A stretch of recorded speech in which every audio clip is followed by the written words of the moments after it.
Könnersreuth, Germany, 1950s, every day. Thousands of people line up to go see. Thérèse Neumann, a strange woman who is said to have supernatural gifts. She reportedly hasn't eaten or drunk anything since the 1920s, or for more than 20 years. But above all, this mystic would relive the sufferings of Jesus in her own body. In this never-before-seen footage you're watching, Thérèse is having a vision of the Passion of Christ, and blood seems to be slowly coming from her mouth, her eyes, her hands, and her feet. And indeed, she claims that holes have supernaturally appeared in her hands and feet on April 15th, 1927, and they have never disappeared since. And blood would spontaneously flow from her wounds every Friday, while she has visions without her doing anything. Here are some real photos on the screen, taken by the scientists who studied them. These holes are called stigmata, as they are said to be the marks of the nails in the hands and feet. What did Jesus have on the cross? But the question is it true or just a simple hoax? Did Thérèse inflict these marks on herself using tools or even through the power of her mind? Or are these marks truly inexplicable mysteries for science at the moment? Well, maybe. I started a series where I study 100 inexplicable mysteries. And today, for our 11th case and the ones that follow, we will focus on the most enigmatic people of all time. The stigmatized. There have been more than 300 throughout history, and for centuries, for example, Saint Francis of Assisi, who died in 1226, is said to have received the stigmata. One of the well-known is Padre Pio. In life, was seen as the most mysterious man of the 20th century. In this investigation, I'll show recent and well-documented cases found stigmatized individuals who have been studied by many doctors, and we will finally find out if they are people who truly defy science or if they are just simple imposters. Sharing insights on Christianity's mystery. John 24, 1874. Perhaps the greatest mystery of Christianity. It's Thursday, January 24th, 1874. 1974, it's 2 p.m. It's 2 p.m. Évariste Galois, a member of the Belgian Academy of Medicine and who would later become its president in 1886, an atheist and skeptic, came to Louise Lateau to investigate her stigmata. Everything I'm going to tell you from now on is based on his medical report that can be found online. I'll put a link in the description.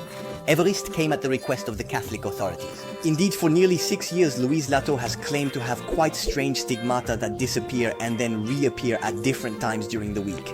But Galois had a brilliant idea to finally expose the deception of someone he believes to be a false mystic. Well, before I tell you about the experiment he conducted on her, let me give you context. Louise Lateau is a Belgian born into a poor family in 1850 and died in 1883. She had a childhood and adolescence, but it was in 1868, when she was 18 years old, that everything changed. She is then doing the Stations of the Cross in a church. The Stations of the Cross, it's a prayer that we do with 14 steps to remember the Passion of Jesus, and suddenly she is seized within herself and feels great pain. Then, shortly after, starting from Friday, April 24th, 1868, Louise begins to receive the stigmata. But she only receives them on Fridays, and they disappear on Saturdays. And you remember, according to the Gospels, Jesus died one Friday. Week after week, consistently, Friday after Friday, Louise's stigmata become more and more impressive. Initially, Louise has the stigmata of the wound on her side, because I remind you that, according to the Gospels, a Roman guard thrust a spear into Jesus' side, opening his heart to see if he was really dead. But quickly, Louise Lateau develops stigmata on her hands, her feet, and the marks of the wounds from the crown of thorns. And every Friday, she spends the day without moving, absorbed in her prayer, in visions of the Passion of Christ that she claims to receive. You have to imagine visually it was very impressive. On Fridays, wounds would appear on her body and then they would close up on their own as if by magic for the rest of the week. Quickly, her family no longer keep it quiet. The news spreads, attracting the curious. For 6 years, the crowd gathers every Friday to witness the astonishing ecstasies of Louise. And so, this case reaches the ears of the church hierarchy, which eventually requests an investigation from the Academy of Medicine in Belgium in 1874. When Louise is 24 years old, Mary Galois has an excellent idea. Since the stigmata appear every Friday and then disappear, he chooses to come on a Thursday afternoon. He has a custom-made crystal globe built, approximately 14 centimeters in diameter, with a neck of 9 centimeters in diameter on one side. That Thursday, he places Louise's right hand inside this transparent globe, closes the opening around her arm so that nothing can pass through, and seals it all with 5 wax seals. In short, he takes all the precautions to ensure that no cheating can take place. You grasp his idea. Came on Thursday, the day before, when there are still no marks on her skin. That way, when he comes back the next morning, Friday, normally there won't be any marks, since Louise can't touch her right hand, and the deception will be uncovered. The next day, 10:30, Mr. Wallemont comes back, Louise, and there, shockingly, the stigmata have indeed appeared everywhere, even on the right hand. The wound reopened, just like every Friday, starting to bleed. A little blood actually started to flow into the jar, but he will have to admit it in his report. The right hand of the stigmatized woman was in the device, applied. This device was perfectly intact. As we confirmed through the scrupulous examination of the seals, not a single one showed any signs of tampering. He then looks for an explanation, wondering if it could be the nails of Louise's right hand that could have made such a mark. But he also admits that this wouldn't explain the wound on her back. That is to say, on the other side of the palm, and he acknowledges that Louise's nails are cut short and perfectly harmless. Monroe Wallemont gathers his equipment and leaves. A few days later, he publishes his report, which I have completely relied on to tell you all of this. He acknowledges that Louise's stigmata are not a form of deception. Basically, she didn't inflict them on herself with a painting tool or anything else. Mr. Everest writes verbatim. The two terms, deception or miracle, as they apply to the ecstasies and stigmata of Louise Lateau, must be dismissed. These ecstasies and stigmata are real. They can be explained physiologically. You can find more complete excerpts from his report on the screen in French. Feel free to pause to read at your leisure. Dr. Wallemont is therefore certain that the stigmata of Louise Lateau are not a deception, but he thinks it's not a miracle after all. So, what is his hypothesis? Well, remember, we are at the end of the 19th century. Now, during those years, science and medicine are advancing rapidly. Psychology is starting to be recognized as a science and is developing vigorously. During this period, Jean-Martin Charcot, a French neurologist, focuses on hysteria, a mental illness that he studies in depth. Among his patients, Blanche Whitman, nicknamed the Queen of Hysterics, exhibits severe physical symptoms, including paralysis. Now, Charcot demonstrates that these paralyses have no physical cause, but are actually of psychological origin. Psychological, caused by hysteria. This example shows the general public how the mind can influence the body, sometimes even causing physical disorders without any apparent nerve damage. Thus, for Évariste Wallemont, the cause of Louise Lateau's stigmata seems to be fully found. It's hysteria or even self-suggestion. Specifically, this means that by thinking too much about the sufferings of Jesus, marks would start to appear on the places where Jesus was nailed to the cross just by thinking about it very intensely. And it's true that this thesis is quite appealing. Because among the mystics and the stigmatized in particular, there are many women. Now, hysteria would concern women more. Yes, etymologically, hysteria comes from the Greek word hystera, meaning uterus. So, is this hypothesis possible or not? Well, in 1933, a German doctor, Dr. Alfred Lechler, tried to test it experimentally. This director of the psychiatric clinic in Elbingerode indeed managed to make reddish marks appear and disappear through autosuggestion. After 4 years of work under hypnosis on the hands, feet, and sides of one of his subjects, an unfortunate patient with a heavy past of accidents, Elizabeth K. In fact, he wanted to prove that the stigmata are not a Catholic privilege since his patient was Protestant. So, here's the proof, right? It indeed seems possible to have stigmata through autosuggestion. In other words, by the sheer power of the psyche. Well, actually, how can I put it? Not at all. Because the marks produced by autosuggestion in Lechler's experiment have absolutely nothing to do with real stigmata. 1933, Eust compared Lechler's marks to stigmata. EUST created a comparative table of all the differences between the phenomena caused by Dr. Lechler and the stigmata of Catholic mystics. He explains that the marks obtained by Dr. Lechler are slight alterations of the skin, of very small dimensions with very little bleeding and indeed a very brief duration. Meanwhile, the stigmata of the mystics are deep, clear wounds, often indelible, and the bleeding is extremely abundant. The wound is sometimes so deep that one can almost feel one's fingers when touching the stigma on either side, as if there were almost a complete hole. Finally, the appearance is slightly unchanged for decades and does not heal. Some still think that we might not be so far off and that there seems to be just a step between these reddish marks and the stigmata. But in reality, it's a huge leap to think that basically it would be like saying a 2-year-old child who can count to 5 can solve equations with 3 unknowns. Well, yes, everyone who thinks that these red marks might resemble stigmata generally has never seen them. On the contrary, everyone who has had the chance to witness them immediately found the experience of the scaler to be pathetic. Professor Jean Lermite, for example, among many others, commented on the experience of his colleague by talking about his patient. In reality, this girl, highly suggestible, like those who are simple-minded, was subjected to multiple and very prolonged suggestions, caused swelling and redness in the areas where the stigmata was supposed to appear. But what a poor stigma. A few epidermal cracks appear right at the end of the suggestion. At the 3rd session, Elizabeth shows a few hemorrhagic spots on her forehead. But 48 hours later, all trace of the so-called stigmata had disappeared. Gone. And no other experiment since then, up to this day in 2024, has ever proven that one can produce stigmata as they truly are in mystics through mental means. A theory needs proof. Autosuggestion lacks evidence. Experiments showed no results. You can't say without proof that autosuggestion could produce marks like the stigmata. Even the most extensive experiment ever conducted on the subject, after 4 years of efforts on a woman prone to autosuggestion, yielded absolutely nothing comparable. And this, the theologian Augustin François Poulain already said back in 1907, well before the experience of the scalar. He wrote that if science found a natural explanation for the stigmata, fine, no problem, it wouldn't take anything away from Christianity. But that said, as he mentioned, he noted, the question is whether this natural explanation actually exists at present. To solve this problem, let's position ourselves purely on scientific ground. If we don't want to be fascinated by a simple hypothesis, we need to be presented with analogous facts, but of a different kind. Profane, meaning wounds produced by suggestion outside of a religious idea. However, we have never encountered any, despite the utmost goodwill of doctors and hypnotists. There isn't a solitary example, for instance, of a real wound produced in a clinic by the stimulation of imagination and sensitivity. What we've obtained, and very rarely, are just redness or at most pinkish sweat. But there has never been any torrents of blood, and especially no holes. No tears, no tissues. If we want to remain rational and in a scientific approach, we absolutely cannot support the thesis of hysteria for the stigmata. Moreover, as Thérèse Neumann wisely said when she was questioned, to believe that real stigmata can appear because we think too much about Jesus, it's like believing that horns can grow on our heads just because we think we're a bull. Yes, the mind can have a great influence on the body, to the point of causing reddish spots, paralysis, making us vomit, etc. But it can't make us levitate, pass through walls, or tear our skin over several centimeters. That's science fiction. It must be said that there have been many hoaxes in the history of miracles. Joachim Boufflet, a historian and specialist in mystical phenomena working for the Vatican, published a book of over 800 pages on the subject.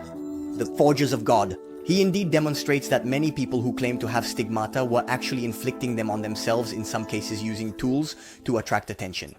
This is the case of another Belgian, Bertha Mrazek, born in 1895.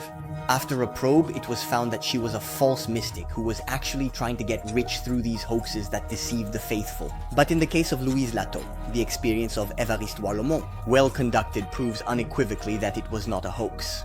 Now, according to witnesses, the bleeding was often abundant. So we can be sure that it's not hysteria, as we've seen.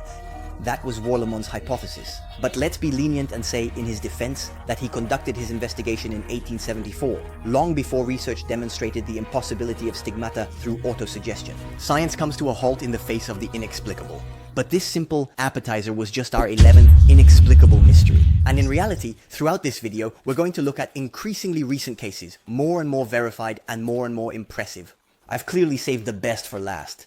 Our 12th inexplicable mystery is the stigmata of Mother Yvonne-Aimée of Malestroit, which could be observed by many witnesses whose testimonies have been preserved. You'll see, we have a lot more evidence than for Louise Lateau, and that makes this case even more fascinating. Mother Yvonne-Aimée was a French woman who was born in the year 1901 and sadly passed away in 1951 in Brittany at the monastery of Malestroit. I actually had the chance to visit her grave a few months ago. She is simply buried in the cemetery of the monastery alongside the other nuns. She is among women who reportedly experienced the most mystical phenomena. Yes, it's quite astonishing. According to those who met her, she had stigmata, bilocations, meaning the ability to be in two places at once. She made prophecies and premonitions that supposedly came true. She had a gift of healing, a gift of xenoglossy, which means she spoke foreign languages unknown to her without having learned them. She saw in visions desecrated hosts that she would retrieve from a distance, and she even had a gift for materializing objects. For example, flowers were literally coming out of his skin, but we'll come back to that. Finally, 6 years after her death, they reopened her coffin, and her body was said to be perfectly intact, not having decomposed according to the usual post-mortem process. In short, the whole package. So many extraordinary phenomena surrounded her life. In fact, when the hierarchy of the Catholic Church heard about her, their first reaction was to be extremely wary, because according to them, there were too many miracles.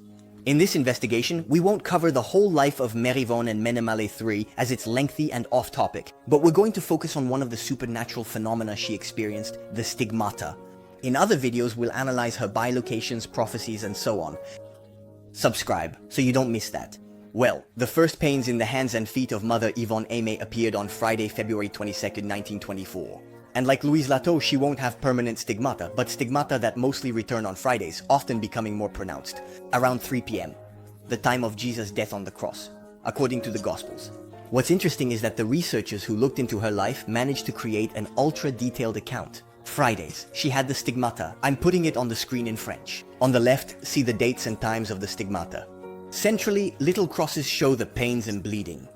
Depending on weeks, she didn't have the same pains and bleeding in the same places. Sometimes she has sweat and blood, like Jesus in agony at Gethsemane. Sometimes she feels pain of whips during the scourging, pain in her side, and the crown of thorns, etc. Finally, on the second to last column on the right, what's interesting. You can see the number of witnesses present at ecstasy, up to 17, sometimes in Mother Yvonne-Aimé's room. Yvonne-Aimée. Even more interesting, we've managed to accurately establish, for most of the dates, the identities of the witnesses who were present at that time to see Mother's bloody ecstasies. Yvonne-Aimée, as you can see on the screen. And over more than 25 years, it's estimated that nearly 90 different witnesses were able to attest to Mother's stigmata. Yvonne-Aimée. These witnesses are mainly close friends of Yvonne who would catch her in this state and kept in touch with her to help. We're going to have the young ladies from a Parisian home where Yvonne stayed from 1923 to 1927, like the young ladies Jean Boineau and Marie Villemont. There will also be the nuns from the monasteries where Yvonne stayed, in close quarters of course, but also in Agnon, in Canada, South Africa and England during visits. So for example, on April 14th, 1938, during a visit to South Africa, Mother Yvonne-Aimée had ecstasy with stigmata. One of the nuns who noticed the phenomenon shared it with the others, and more than a dozen came to observe. One of them, however, Sister Pia, did not go, as she would later testify. I don't need to see to believe.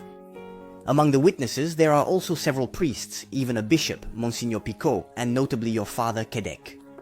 Particularly skeptical at first, but bewildered when he sees blood coming from Mother's forehead. Yvonne-Aimée, Mai 8, 1925. Finally, we find a few rare friends from the monastery, including 2 doctors, Suzanne Logueri and Dr. de la Chevannerie. Around 90 witnesses, so it's both few and many. It seems very few because you think that 90 witnesses over 25 years isn't a lot. We're far from the tens of thousands of witnesses of Thérèse Neumann, whom I'll talk about later.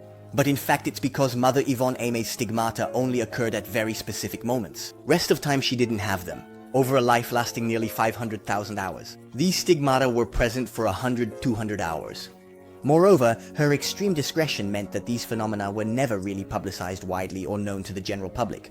Mother Yvonne-Aimée did everything she could to hide them. So, during her lifetime, unlike Louise Lateau or Thérèse Neumann, whom I will talk about in a moment, Yvonne-Aimé's stigmata were never studied in depth by a medical team, because during her lifetime the facts did not reach high enough for the church hierarchy to request a thorough investigation. But I chose to talk to you about this case because I think we have enough elements to make a decision. Indeed, we still have written testimonies from most of the 90 witnesses today, explaining that they saw blood appear spontaneously from the forehead, hands, feet, or side of Mother Yvonne-Aimée.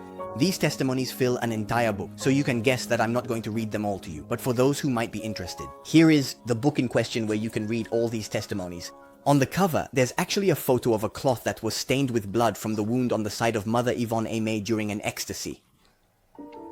Thus, to explain the stigmata, the theory of a deception or self-mutilation by Mother Yvonne-Aimée seems very improbable, because too many witnesses undoubtedly say they saw blood appear before them in an inexplicable way. And that's why 90 witnesses is indeed still a lot, because it's more than enough to say that they can't all have made it up. Indeed, they didn't all know each other. Some saw the stigmata in the 1920s in France, others in the 1930s in South Africa or Canada, and others in the 1940s in England. So it seems unlikely that all these people over all these decades and in all these places around the globe, they would have conspired lie. So, to sum up, blood would start to flow right in front of the witnesses during the ecstasies, which rules out the hypothesis of a hoax through self-mutilation, for example. As for hysteria, we've already addressed that. It's impossible. Moreover, it should be added that Mother Yvonne-Aimée was far from showing the symptoms of hysteria. Dr. Miraillet, a renowned neurologist who met her in 1922, noted, "This young girl is very strong, well-balanced from a nervous standpoint." In her case, nothing falls under my jurisdiction.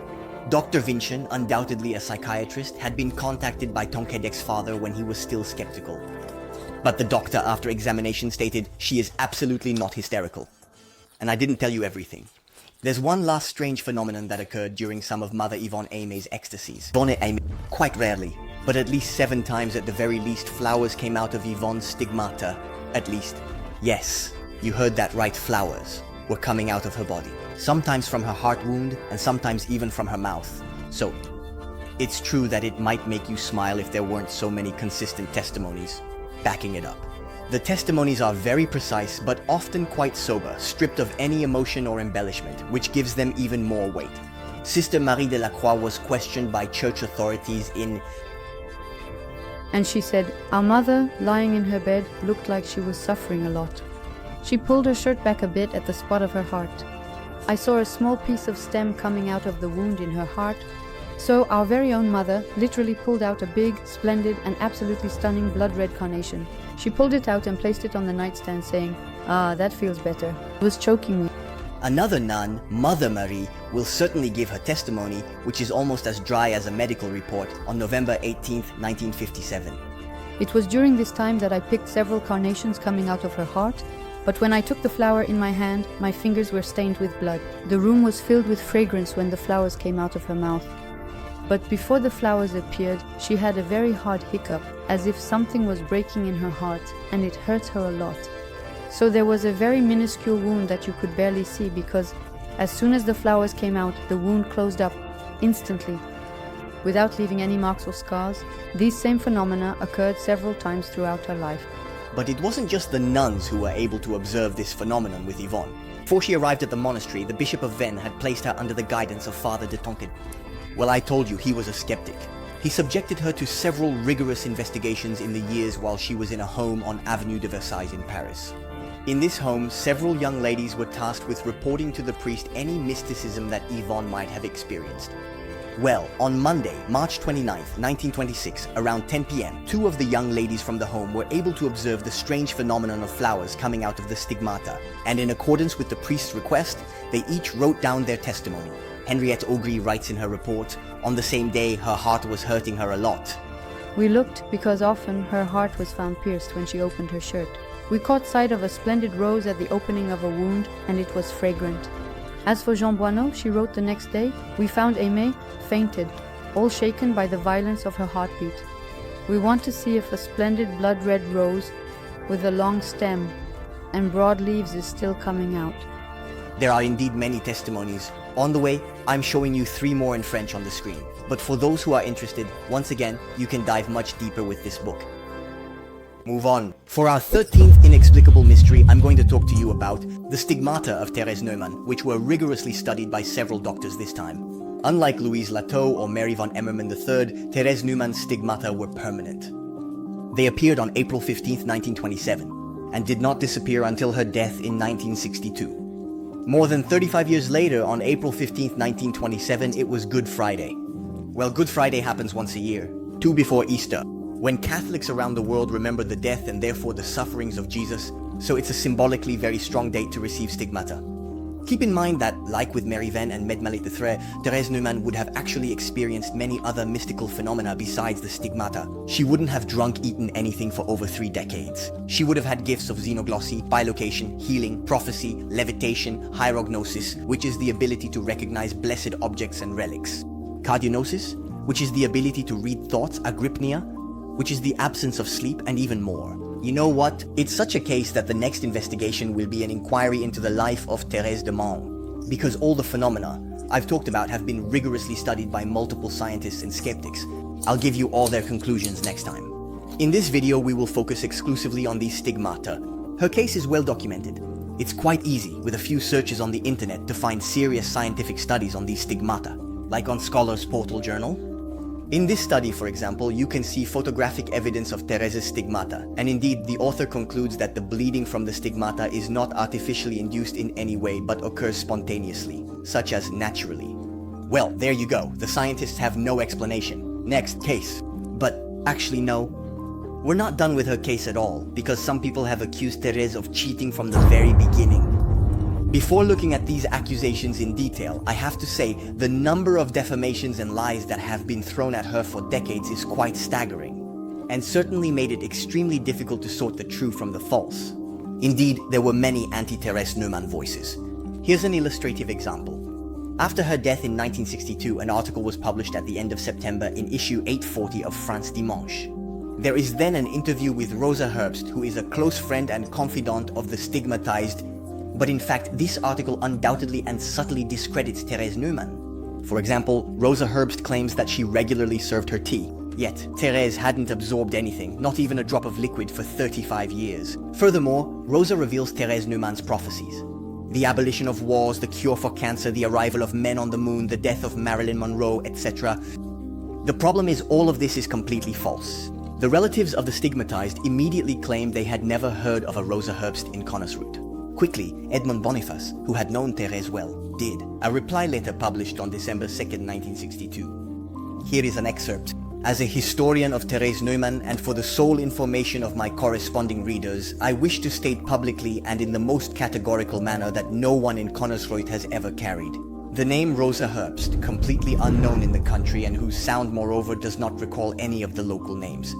Moreover, if this supposed confidant of the stigmatized woman indeed existed, she wouldn't present living doctors like Professors Wurtz and non-Wurtz and Winderle and non-Winderle, honorable clergymen referred to as doctors in the German fashion due to their academic rank who have long since passed away. Of course, France Demanche, when contacted, never responded or retracted its article. Why tell you this? That was just an example for illustration. But I want to tell you that this kind of slander, defamation, and brazen lies will undoubtedly be common for decades and will certainly contribute to many troubles in the Thérèse Neumann case. It seems that many had a grudge against her and couldn't stand her religious ideas. Or maybe it was simply the affront she represented to science. During World War II, the SS tried to kill her for opposing Nazism. She opposed Hitler. In 1932, she influenced voters with her words. Indeed, she had frequently opposed Hitler's regime, both publicly and peacefully. During the legislative elections in 1932, for example, she had influenced people with her words, with the help of her priest. Father Naber made sure that all the residents of his village who knew her well voted against Nazism. The elections resulted in 14 votes for Hitler, 22 for the Communist List, and 734 for the People's Party, which was supported by Thérèse Neumann. Her most famous assassination attempt remains that of April 20th, 1945. That day, a section of German soldiers came to gather in the square of Connersreuth in front of the Neumann farm. The SS came out and demanded that Thérèse Neumann be handed over. They were told, and it was true, that no one knew where she was. The farms were then set on fire. The fire, which lasted for 24 hours, destroyed about 50 buildings, which is a third of the village. When Thérèse reappeared, she was asked where she had been. She said she had seen in a vision the SS arriving to get her, and then she had hidden in the basement of the rectory, the priest's house. In short, I'm telling you this just so you keep in mind that Thérèse had many enemies ready to lie and even kill at times. Now, if we go back to the scientific field, the main objection from atheists and skeptics regarding these stigmata is based on what they call the Martini report. It would be a medical report supposedly proving these stigmata are fake, and so it's the absolute weapon of the anti-Thérèse camp. Except it starts off badly. First of all, the trait of the so-called Martini report is that it never actually existed. In fact, there was never a report, just some notes taken by Dr. Martini, literally. During an examination carefully requested by Bishop Buschberger to check the bleeding from Thérèse Neumann's stigmata, it was a hateful Nazi doctor, Dr. Deutsch, who presented Martini's notes in the form of a report. Then Dr. Pori Medeski took this presentation and included it in a book against Thérèse Neumann. Finally, it was a Catholic himself, Father Reginald Homes, who made this report known to the general public in his book Supernormal or Supernatural, and who is truly and deeply behind the legend of the so-called destructive power of this alleged report in atheist circles today. The problem is that Father Homes completely lacked rigor and distorted the facts. Already he even dared to raise the possibility that Thérèse's stigmata might not even be real. That took some guts. No one, none, even Thérèse Neumann's opponents, had never claimed that the stigmata didn't exist. Even Dr. Martini, whom Father Homes cites in his own book, describes the stigmata. I'll read you his description. The wounds on the hands appear as dark red crusts about the size of a deep coin. Phoenix, however, not like completely dry crusts, but their surface would rather resemble the configuration of a raspberry. The edge of these crusts is shiny and moist, with a halo of shiny skin. A reddish tint is visible only against the pale surrounding skin. A reddish tint that you can only perceive by its contrast with the paleness of the rest of the skin. In short, Father Homes' denial is completely incomprehensible, but above all absurd. Edmund Boniface says you don't deny the Eiffel Tower because you haven't seen it, or the explosion of Hiroshima because we weren't witnesses. Both Pierre and Thérèse Neumann could have existed. That said, I laugh about it, but some might comment on it. The second mistake of Father Omez is that he dates the Martini report to Good Friday 1938. So, for a long time it was said that Martini came on a Good Friday and that proved that Thérèse wasn't bleeding. As much as that, during what was supposed to be her greatest ecstasy of the year. Except it's a big mistake. Because Dr. Martini came 10 years earlier, on March 22nd and 23, 1928. It was not on a Good Friday that the examination took place. There are other mistakes that have spread up to today, because of Father Omez's book, which I remind you made the Martini report known, like the fact that the Episcopal Commission, the Catholic hierarchy, would have established a diagnosis of hysteria, which is false. It's not their place to do that. Or the fact that Dr. de Poré-Madejski wrote a notable book against Thérèse Neumann. From the report, Martini was a psychiatrist, which is also false. He was a military doctor. But we won't cover all the mistakes, but we'll analyze what Dr. Martini noted on the substance, as that's what really matters. In his notes, he writes this: "The young girl welcomes us, embarrassed but open and natural. She talks without affectation. She talks with us without the slightest sign of affectation. She answers questions about her words simply, without claiming any special merit for herself. The conversation also turns to her own habits. She talks with visible joy about her birds and nature. She behaves in such a way that we must assume that this visit seems quite extraordinary to her. Ecstasy begins." He notes, "The wound on the left hand is covered with a bit of blood.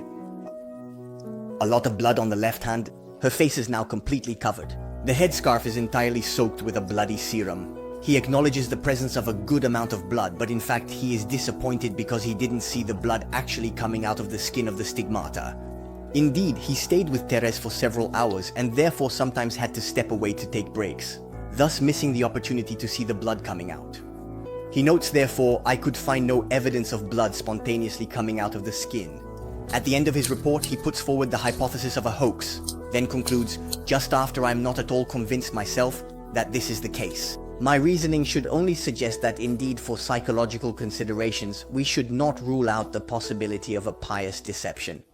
First of all, we can see that we are miles away from the use that some want to make of this report. When some say that the Martini report would definitively show that Thérèse is a false mystic, they should be reminded, first of all, that the Martini report isn't even a proper report. It's just a few lines from a person who spent a few hours with Thérèse. And secondly, Martini himself takes precautions. And while he mentions the possibility of a hoax, frustrated that he couldn't directly witness the blood coming out, he specifies that he is not convinced himself. Well then, is it possible that Thérèse Neumann was an imposter? Yes.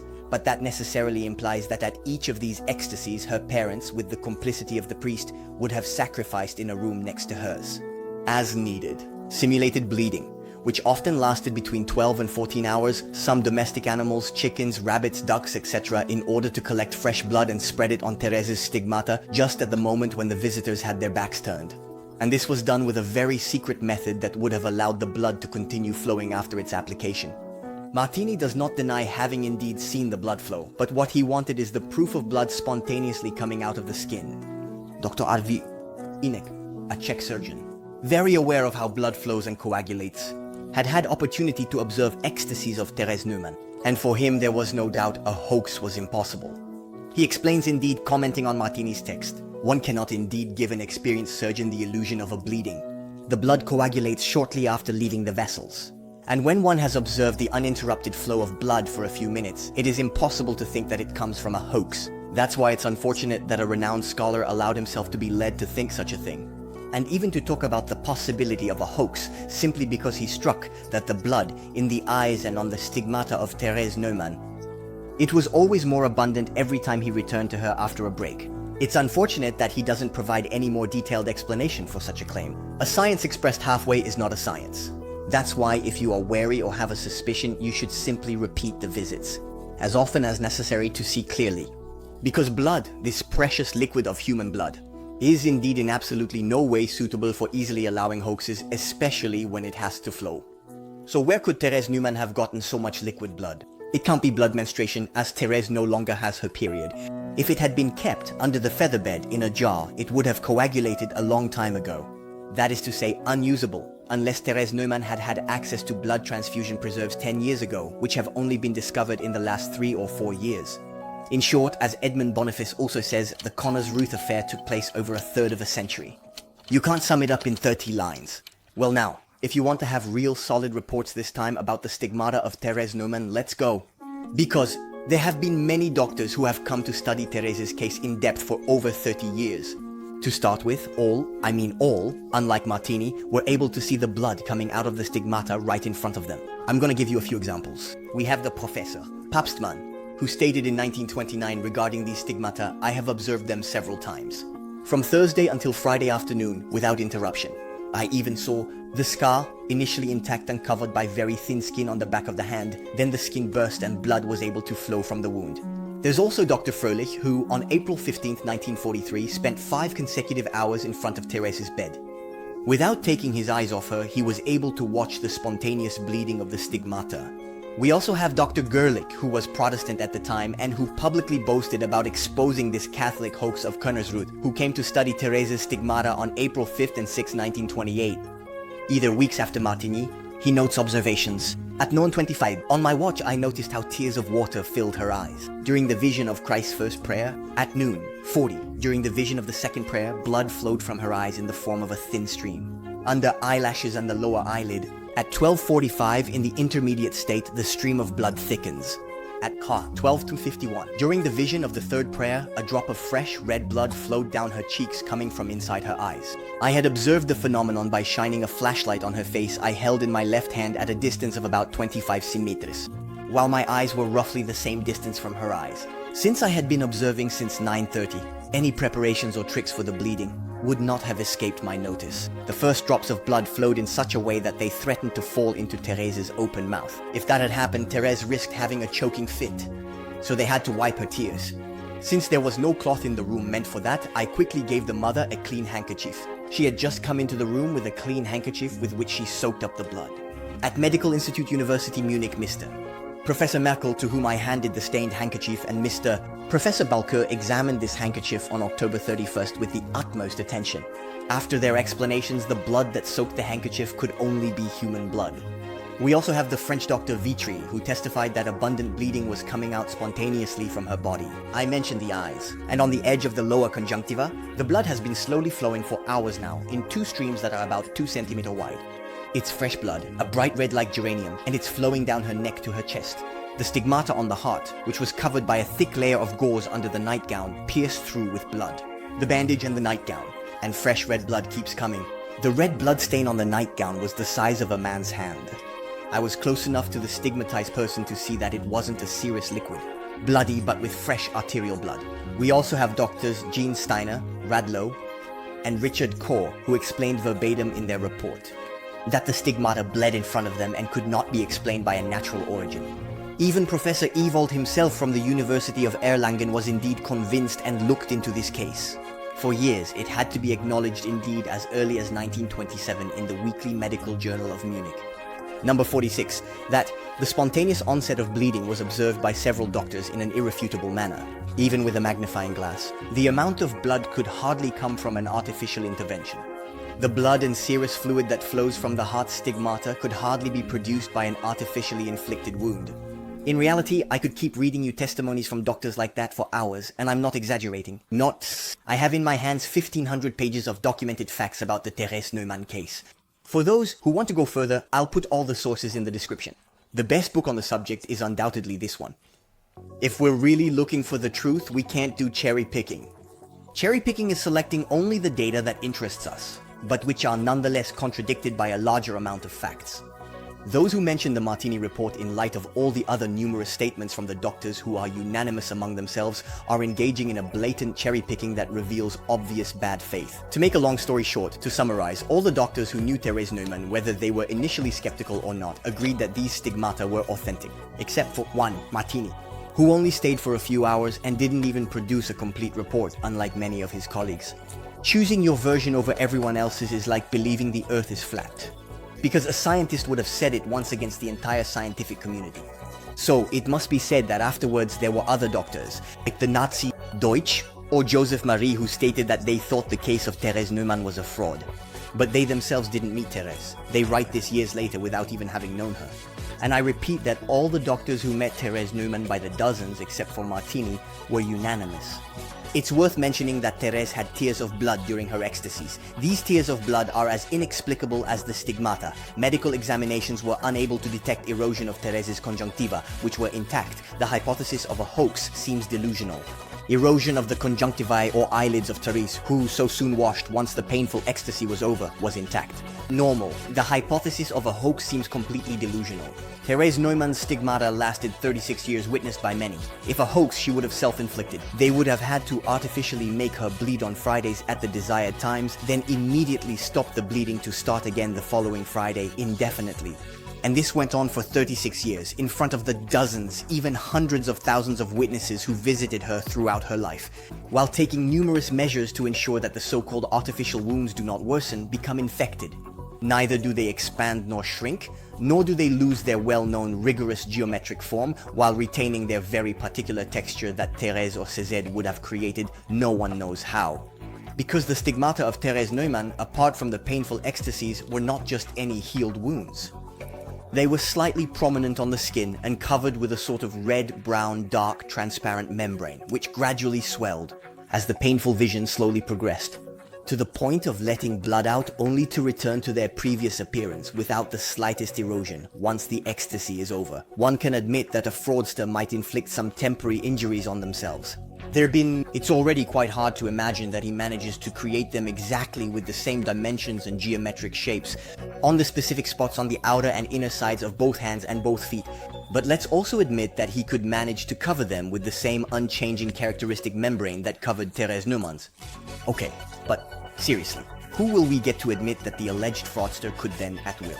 To make his wounds bleed artificially, or to stop them from bleeding, and above all to keep them rigorously identical to themselves for 36 years. Or even just for a few weeks for that matter. I feel humiliated to have to respond to such ridiculous theories. If I hadn't done it, I'd have received comments suggesting this hypothesis.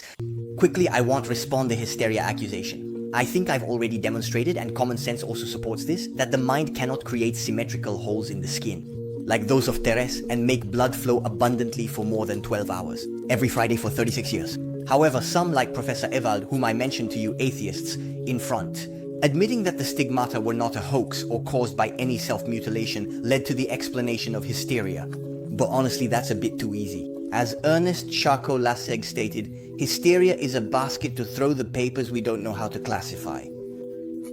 That said, it is true that Dr. Seidel issued a certificate of hysteria on February 27, 1920, after a brief meeting with Thérèse Neumann. However, upon looking more closely at her case in the years that followed, he realized he had made a mistake and retracted his diagnosis, which he later regretted. He will later declare, some talk about Dupri, others about imagination. None of this is true. The price is completely irrelevant. By the way, in the next investigation you'll see that I'll talk about him again because he organized an experiment where he observed Thérèse Neumann for 14 days and 14 nights, non-stop, to check that she wasn't eating or drinking. Subscribe, so you don't miss. It needs to be said clearly. Thérèse is absolutely not hysterical. Professor Hubert Urban, director of the neuropsychiatric clinic at the University of Innsbruck in Austria, had the opportunity to meet Thérèse Neumann. He will explain later. From a psychological standpoint, one can boldly say that Thérèse Neumann is the opposite of a hysteric. She is indeed, above all, direct, open, and honest.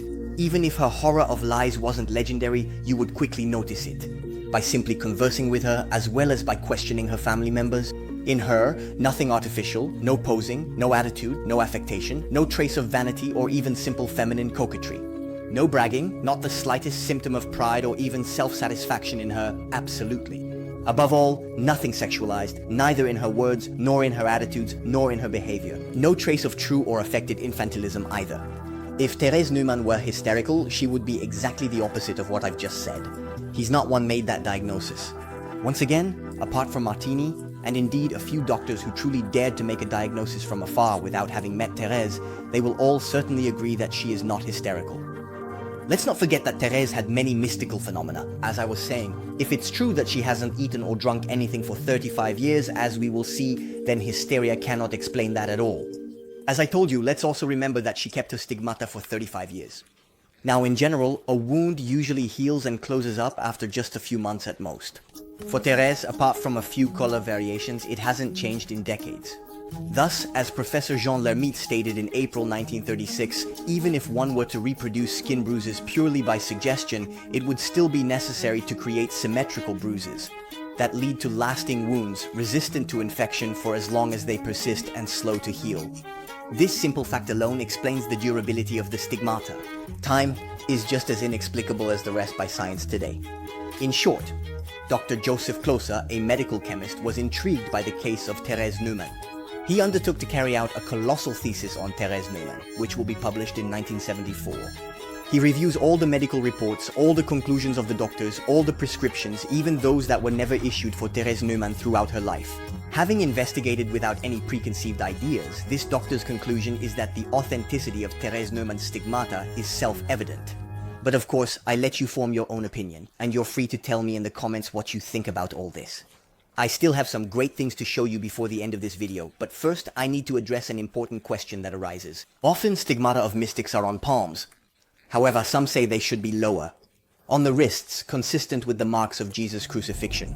Indeed, for centuries, in paintings or sculptures, the holes from the crucifixion on Jesus' palms. But in 1931, a French doctor, Dr. Pierre Barbet, wanted to investigate this. He reproduced the crucifixion on a corpse and realized that nails in the palms couldn't support the weight of a human body. Without her hands tearing apart. Yes, sorry, it's a bit grim. He concluded that the nails of the crucifixion were most likely driven into the space of the wrist, at that precise spot and not in the palms, in all likelihood. His hypothesis has been widely accepted, in newspapers, documentaries, on the internet, etc. And it is now widely accepted by general public. His hypothesis also seems to align with the marks of the man on the Shroud of Turin, which might be Jesus, but I'll talk about that shroud again in a dedicated investigation. If you haven't done so already, a big thank you in advance for subscribing. It supports my work, and that way you'll be sure not to miss this investigation. But we can respond to this remark in two ways. Stigmata that should be on the wrists and not on the palms. First of all, even if Professor Barbet's hypothesis were true, it wouldn't take away from the truth of this mystical phenomenon. Indeed, it seems in supernatural manifestations God, if it is indeed him who acts, and that's what we're looking at in these investigations. It also composes with what men are. For example, some individuals known as seers, such as mystical ones, see the stone appearing as they think it looks. In Africa, like in Kibeo, Rwanda, in 1981, the stone appeared black. In Guadalupe, Mexico, the apparition of Mary in 1531 became integrated into Aztec traditions. My last investigation covered that. Feel free to check it out if you haven't already. Not done yet. Christians also believe indeed, for example, that God inspired the Bible, but through men who put their own literary style, their own human touch and personal. So God works with humanity. The stigmata are indeed just a spiritual sign, truly symbolizing a profound and deep participation of a soul in the passion of Christ. Their location doesn't need to exactly match the physical wounds as they might have been inflicted during the crucifixion, such as if for centuries people believed that the marks of the crucifixion were on the palms. It could be that God perhaps respects this belief and gives indications in accordance with it. But that won't stop it being true. God who gives the sign, saying the world was created in 7 days as in the Bible. Understand the allegorical language. Between the lines, equate symbolic signs with historical realities, like the stigmata and historical realities.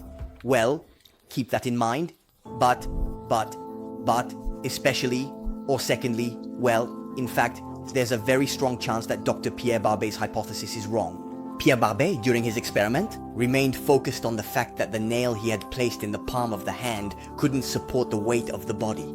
But he didn't try to place the nail anywhere else in the palm.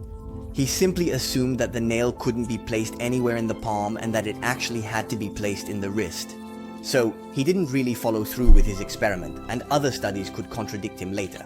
Well, that's what happened.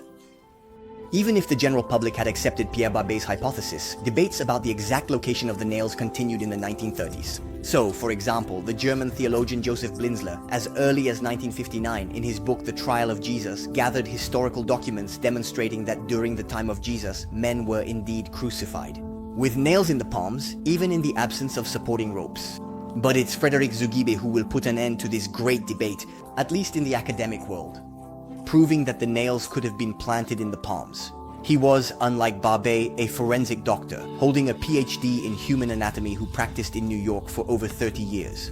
In his work, The Cross and the Shroud, published in 1988, he described much more detailed experiments that he conducted in the 1970s and 1980s with additional insights. He then indeed had a technology far superior to that of Barbet. Pierre Barbet's theory had been accepted by everyone, because it matched well with the Shroud of Turin.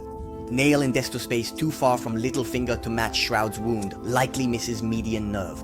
First, undoubtedly, a nail placed in the destospace would be too far from the little finger side of the hand to match the wound on the shroud. Secondly, a nail placed in the destospace would very likely miss the median nerve. So there must be another reason why the thumbs aren't visible on the shroud. And by conducting experiments himself on several corpses, Zugibe demonstrated that the nail could actually be placed through the palm, in the bony space between the supporting bones of the index and middle fingers and the smaller bones located just below, and this without breaking any of the bones. A nail placed in that space would exit, going from the palm to the back of the hand, at the spot where the wound is depicted on the shroud. Just like Barbet concluded that a nail placed in a bony space could support the weight of the body. Zugibe demonstrated through his experiments that the bony space he found could also support the weight of the body.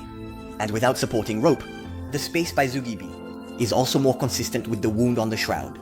He also explained why the thumb was not present on the shroud.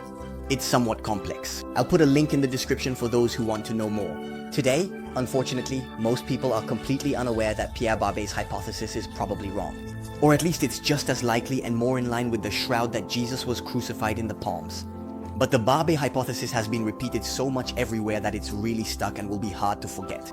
I had fun browsing through different books I have on the Passion of Christ, and even in the authoritative encyclopedia. The Death of the Messiah, a reference book on the Passion of Jesus with 1600 pages. And on page 1045 it answers, Membrone indeed tells us, nails in the palms couldn't support the weight of the body and would tear them apart. Ah, there.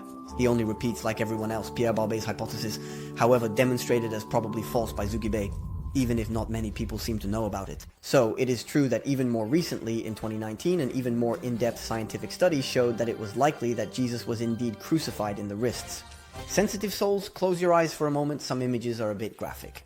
But, said, this study does not... It hasn't refuted the Zugibe hypothesis, which could also work, as this same study admits. In short, the study just says it's likely, according to them, that Jesus was crucified in the wrists, but it remains a probability and by no means an absolute certainty. So, basically, we can't use that to refute the stigmatized. Well now, you'll have a double answer to give to those who think that the stigmata should be in the wrists. The gift? For our 14th inexplicable mystery, I've put together a little mixed selection of a few other cases of famous stigmatized individuals in history. Between the 13th century and 1894, there were no fewer than 350 stigmatized individuals. So you can imagine I cannot talk about all these cases. I've selected the most interesting ones, the most disturbing ones at times. The first stigmatized person to enter history was, of course, the great Saint Francis of Assisi, who died in 1226. Well, it may seem too old, but even for these old cases from several centuries ago, the historical method allows us to know if it is well attested or not. And for Francis, we have the statements of numerous witnesses that seem to agree with each other. For example, Thomas of Celano knew Francis of Assisi and set out to write his life. Now today, as Damien Voreux, a noted specialist in St. Francis, elaborates, the majority of historians recognize Thomas of Celano, a credible, honest and intelligent man who relied on eyewitness or ear-witness accounts to tell the life of Francis. Here's what Thomas of Celano wrote in the biography of Francis, whom he spent a long time with. His hands and feet seemed to be pierced in the middle by nails. His marks were round inside the hands and long on the outer side. And some small pieces of flesh seemed, like the tips of bent and curved nails, to be protruding from the rest of the flesh. Moreover, his right side, as if it had been pierced by a lance, was marked by a scar, and it often bled. His tunic and his trousers were soaked many times with this blood. But anyway, I know we prefer more recent cases. I am not going to talk about St. Catherine, St. Teresa, or St. Rita, whose stigmata were observed by entire crowds, nor these stigmatized people in history.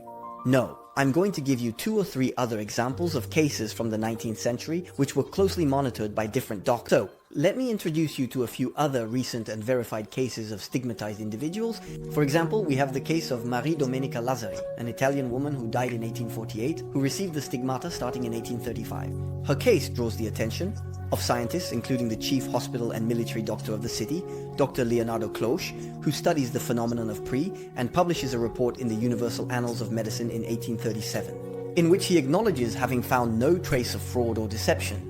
Then, with Dr. Antonio Faiza's collaboration from the University of Padre, this case becomes known more broadly to his colleagues throughout Italy. Scientists then repeatedly revisit her case at congresses in Naples in 1845, Genoa in 1846, and Venice in 1847. Astonishingly, the latest report indicates that blood often flows from the feet upwards.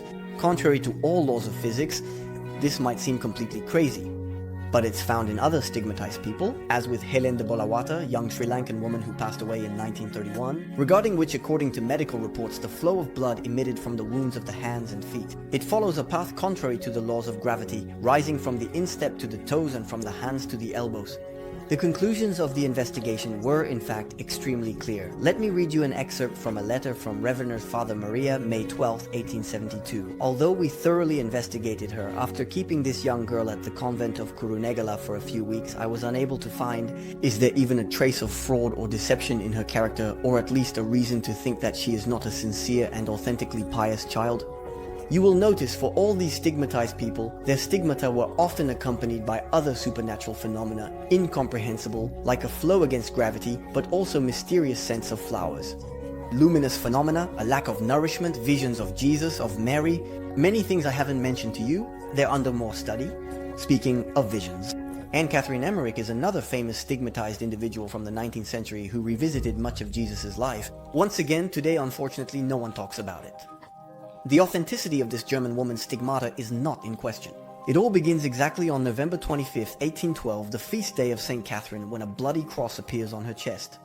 On December 29th, wounds appear on her hands, feet, and right side. Anne Catherine tries to hide her wounds to avoid attention, but it ends up being discovered 2 months later by her relatives. Immediately, the Vicar General Drost, who is in charge of the diocese that currently has no bishop, orders an investigation that is conducted with exemplary rigor. Indeed, out of concern for transparency, Drost granted several doctors free access to the patient. After investigation, it showed no deception. Wounds, resistant to all treatment and isolated by sealed bandages, teach no less spontaneously. As for the unprecedented aspect, that is, the lack of nourishment that Anne Catherine would experience, she was also monitored day and night without interruption for over a week.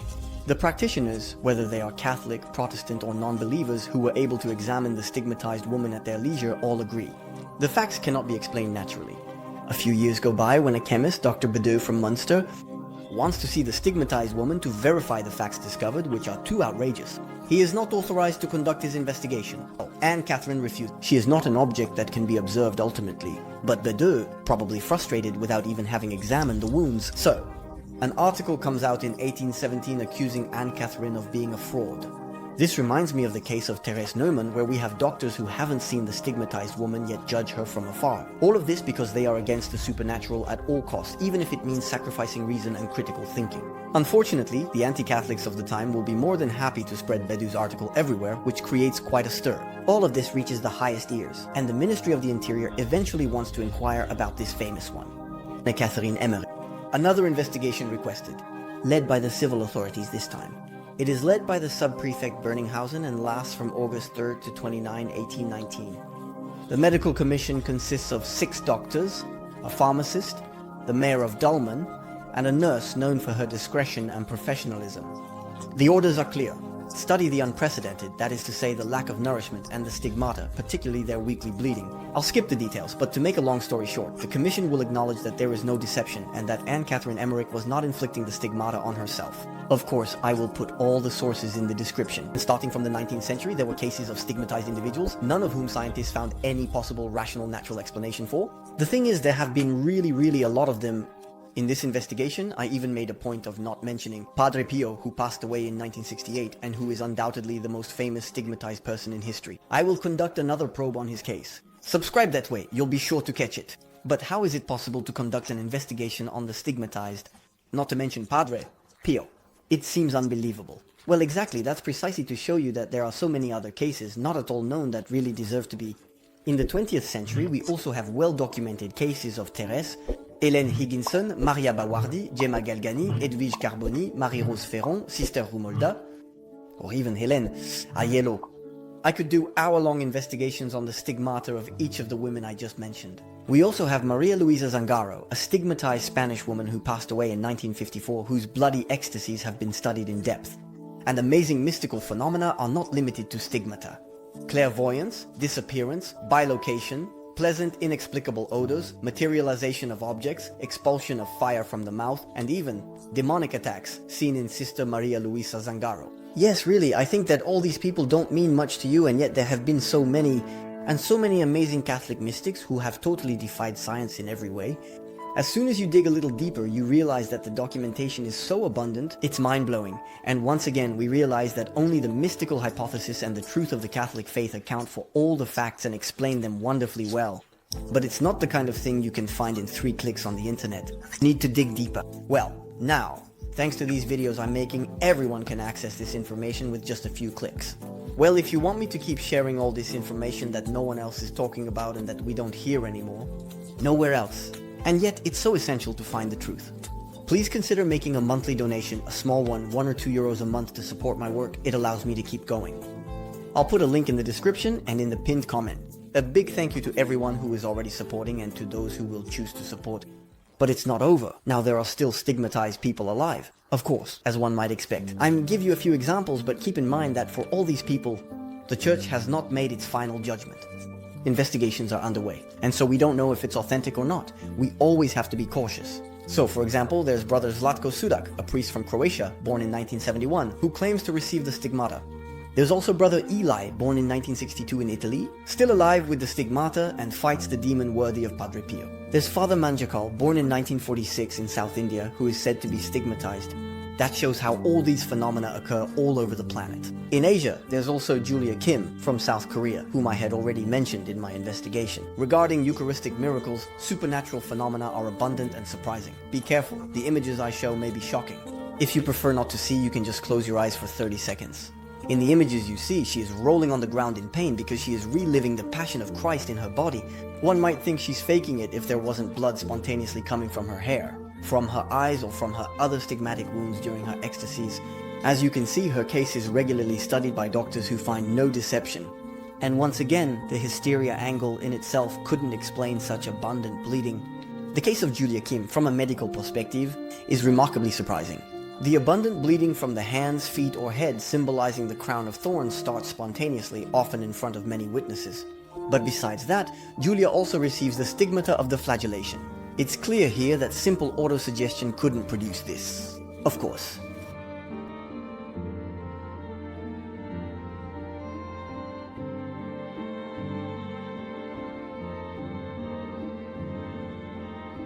Julia also receives blows from the devil.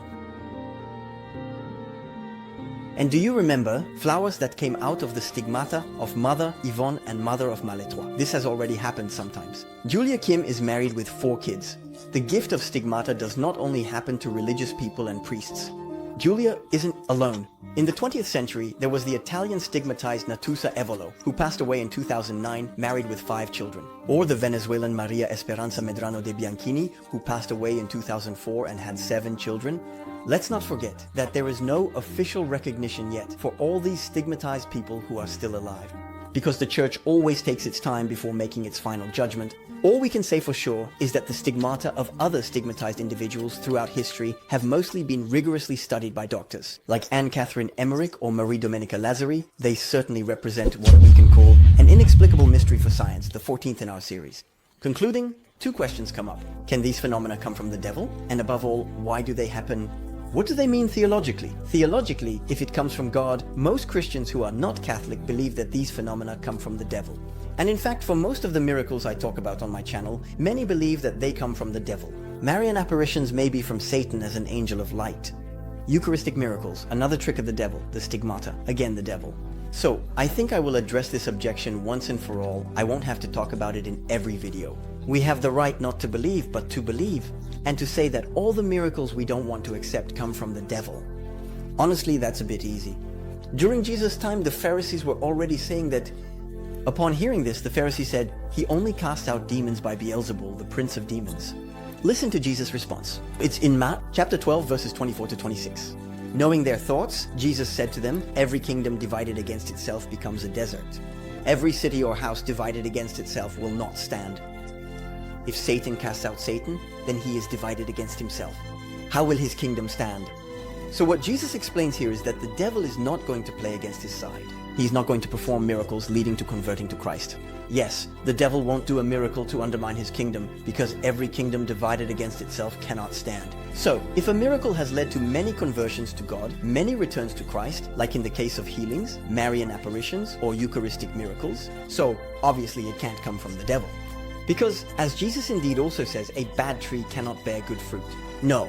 For all the Catholic miracles, we see a resurgence of faith in believers, a greater love for Jesus for others, and so on. In short, these are good things that produce excellent fruits. It would be blind to say that it's Satan, and that just because it's Mary, she performs a miracle that produces good fruits. But behind that, it's to lead us astray better. Having a speech like that is like being in denial and acting just like Pharisees who didn't want to believe in Jesus. It's same for the stigmatized. The authentic stigmatized were always men and women of prayer, humble, crazy, in love with Jesus, rejecting Satan and evil. In short, if these phenomena come from God, then why does God send them? What does it mean? Well, Paul gave the explanation when he wrote in his letter to the Colossians chapter 1 verse 24, I complete in my flesh what is lacking in the passion of Christ. Yes, Christ redeemed all of humanity through his passion, but we as creatures can associate ourselves with his work of redemption. And throughout history, God has chosen certain people, particularly those referred to in theology as victim souls, who continue to physically suffer the passion of Christ in their own flesh for the salvation of the world. The stigmata, according to the great theologian Charles René, aim to remind us in a profound way of the sufferings of the martyred God for us and the necessity where the entire church must suffer and die before entering into glory.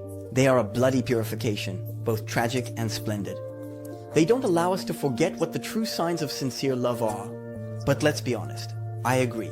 It's completely incomprehensible if you don't first understand the concept of redemptive suffering. Well, I don't have the time to elaborate here, but for those who are interested, I created a training program, a complete guide to spiritual life in 7 modules on a separate platform, and in Module 2, exactly, there is a course of almost 50 minutes on the meaning of suffering and the 7 reasons why God allows suffering. Module 3 has a course, complete on redemption, where we specifically address why the death of Jesus saves us and what the death of Jesus saves us from. And if we understand that, we can more easily grasp the concept of these victim souls, joining the suffering of Christ. I'll put a link in the description and in the pinned comment. Tell me in the comments what you think about this. Ensure you're subscribed, because it's easy for you to do, but it's a real support for me. And you share this to spread the word about everything. In the next investigation, we will look at the mysteries in the life of Thérèse Neumann. And we will check if she didn't eat anything for 35 years. In the meantime, if you're too impatient and want to discover more miracles, don't forget to check out 1000reasonstobelieve.com.